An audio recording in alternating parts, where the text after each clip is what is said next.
Sejam bem-vindos a mais um vídeo. Meu nome é Maurício Bacar, sou astrólogo, numerólogo e também terapeuta. Temos agora, no dia 8 de março, o Dia da Mulher. E em homenagem a esse dia, vim trazer aqui uma ideia, uma reflexão diferente, um vídeo sobre justamente algumas mulheres que são aí expoentes dentro da história da humanidade. Claro que existem muitas, mas a gente sabe que ao longo da história, a história dessas mulheres foi sendo apagada, por interesses, obviamente. E claro, hoje, então, o meu intuito aqui é trazer à tona algumas histórias, algumas frases, algumas reflexões, algumas características que eu elenquei aqui de especialmente 8 mulheres dos séculos passados. Então, para trazer aí uma pequena homenagem, né, uma singela homenagem ao Dia da Mulher, o dia 8 de março. Então vamos lá. Para falar então, em primeiro lugar, das mulheres, a gente tem que entender que, sem dúvida nenhuma, a gente vem aí de uma tradição muito patriarcal nos últimos milênios, e no meio disso, a gente tem que entender que o ser humano ele tem um aspecto masculino e um aspecto feminino. Todo ser humano tem isso. É o yin e o yang. E é o casamento alquímico, que os alquimistas falavam, que precisa ser feito dentro do ser humano. Mas as mulheres, em todos os momentos históricos, estiveram aí para nos ensinar os aspectos femininos que o ser humano precisa trabalhar. Porque quais seriam os aspectos masculinos da vida, tanto para homens quanto para mulheres? A força de ação, a força criadora, o poder de realização, a iniciativa, são coisas que vão para fora, né? Então são energias que, digamos assim, são energias masculinas que todo ser humano deve desenvolver.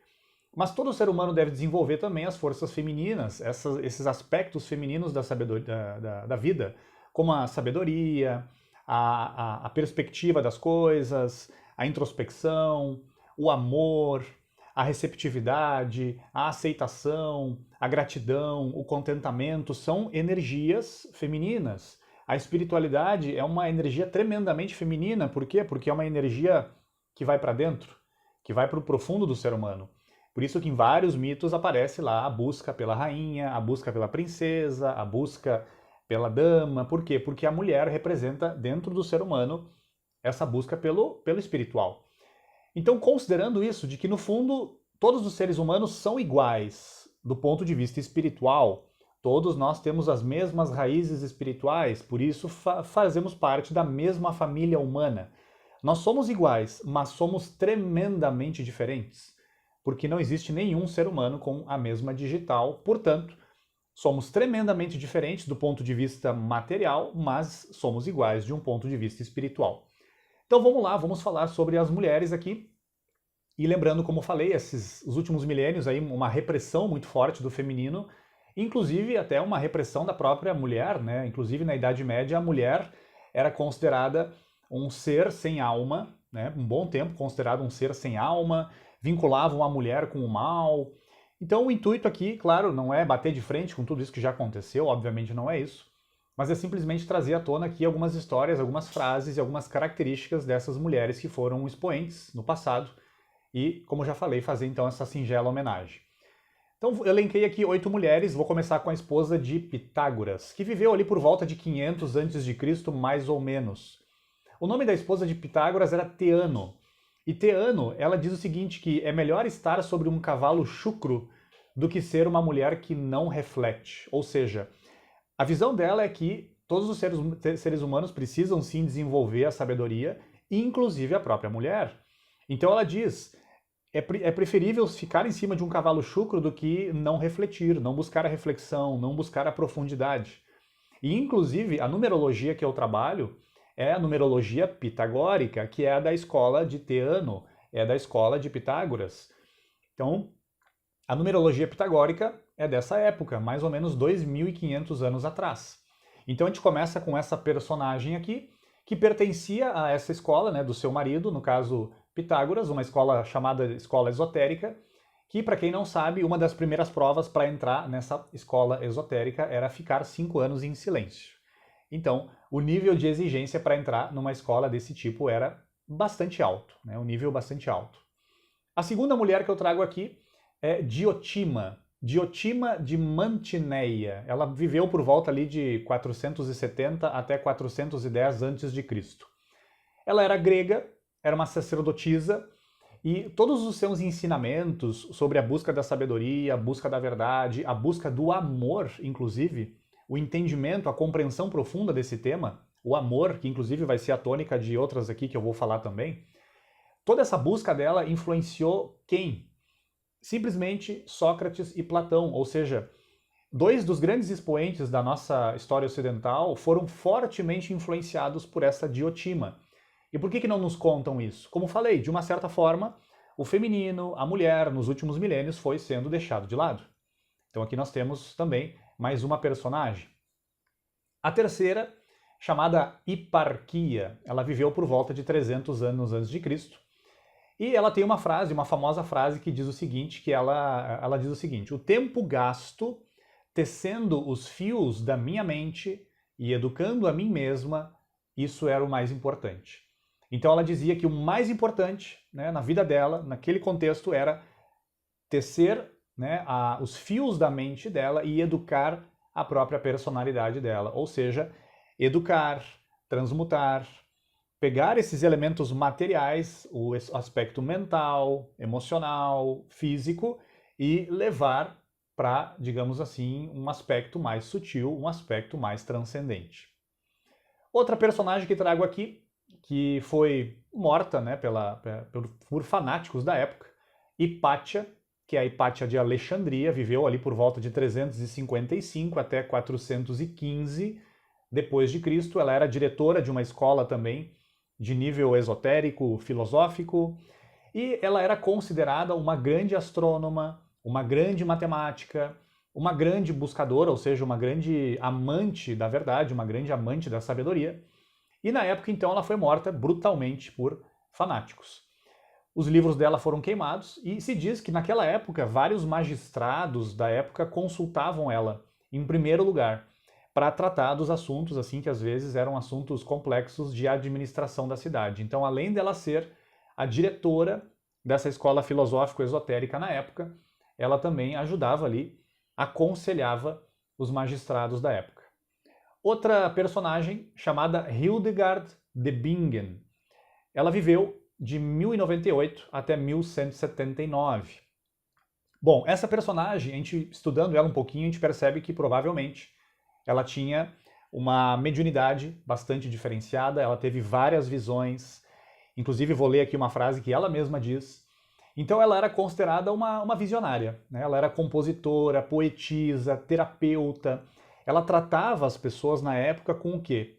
Com plantas, pedras preciosas e música. Ou seja, a musicoterapia, que de uma certa forma também era usada lá por Teano e por Pitágoras e pelas pessoas da escola de Pitágoras lá há mais ou menos 2.500 anos atrás, a Hildegard de Bingen também usava a musicoterapia como uma forma de tratamento. Então ela era uma terapeuta.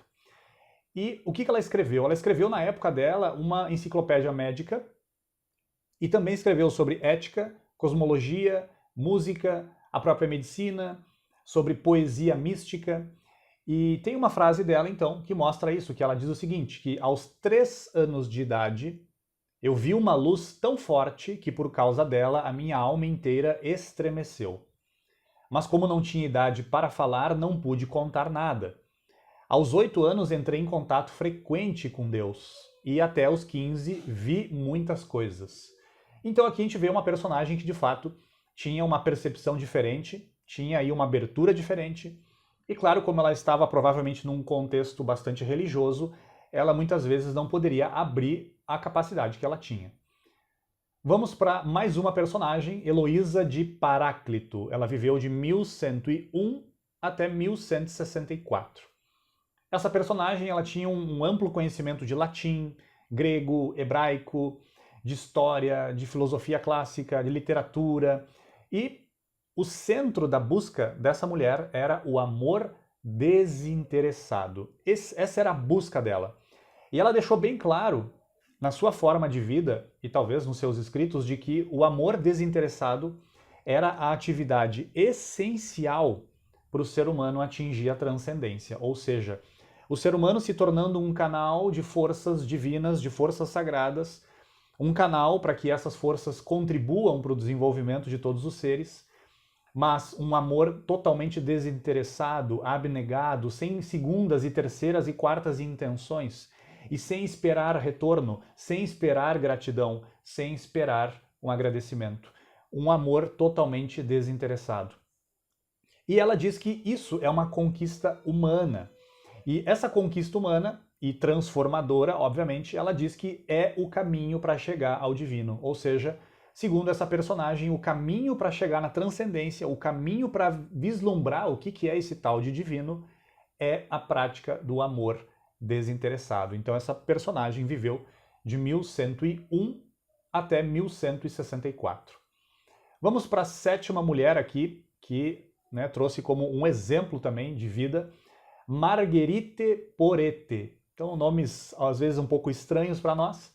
Nasceu em 1250 e faleceu em 1310. Segundo ela, o amor é a busca da presença divina em tudo. Ou seja, o que é o amor?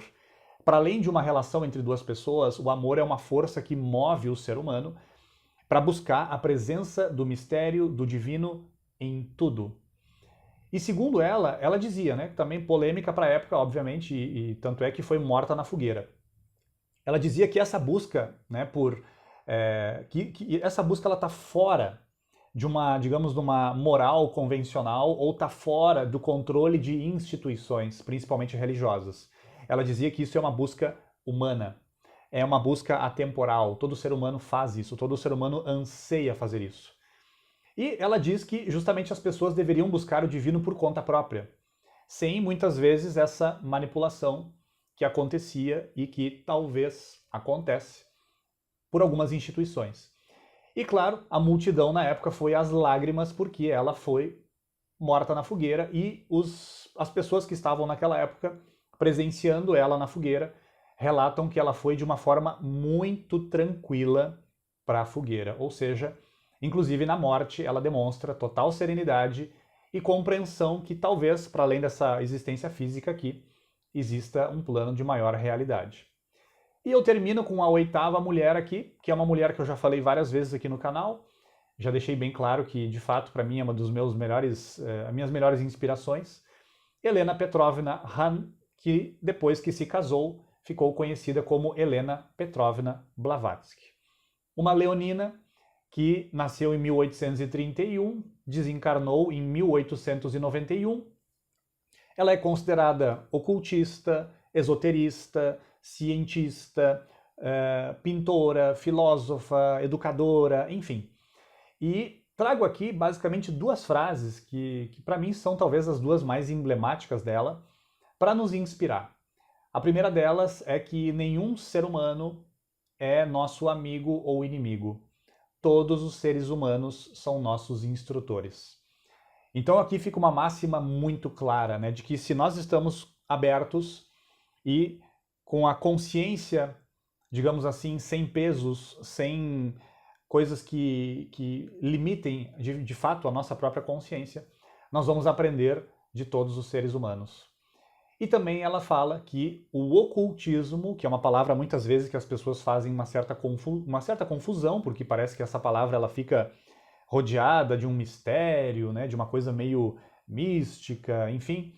Ela deixa bem claro que ocultismo é altruísmo em primeiro e último lugar. Ou seja, se a pessoa quer se considerar de fato uma ocultista, se ela não pratica o altruísmo, no fundo, ela não é uma ocultista, porque de fato o ocultismo é buscar o oculto, é buscar o mundo das causas, é buscar o mundo espiritual, e quando o ser humano busca esse plano espiritual e ele percebe que talvez o amor e o divino estão em tudo, naturalmente esse ser humano vai ser altruísta porque ele sabe que quando ele está ajudando os demais seres, sejam seres humanos ou não, ele está ajudando a si mesmo, porque entende que não há uma separação, não há uma divisão. Há um todo, há uma unidade. Então, segundo ela, ocultismo é altruísmo em primeiro e último lugar. Então aqui fica a minha singela homenagem, trazendo rapidamente aqui, como sempre faço nos vídeos, busco fazer vídeos mais curtos, 8 mulheres que deixam aí um exemplo de vida, ensinamentos, algumas máximas. E é isso, essa é a minha homenagem então ao Dia da Mulher, 8 de março. E como sempre, então, deixe seu like se você gostou dessas reflexões, breves reflexões, compartilhe aí com homens e mulheres que talvez sejam inspirados por essas breves informações. Se ainda não é inscrito ou inscrita no canal, por gentileza se inscreva e até o próximo vídeo. Um fraterno abraço e um excelente Dia das Mulheres para as mulheres.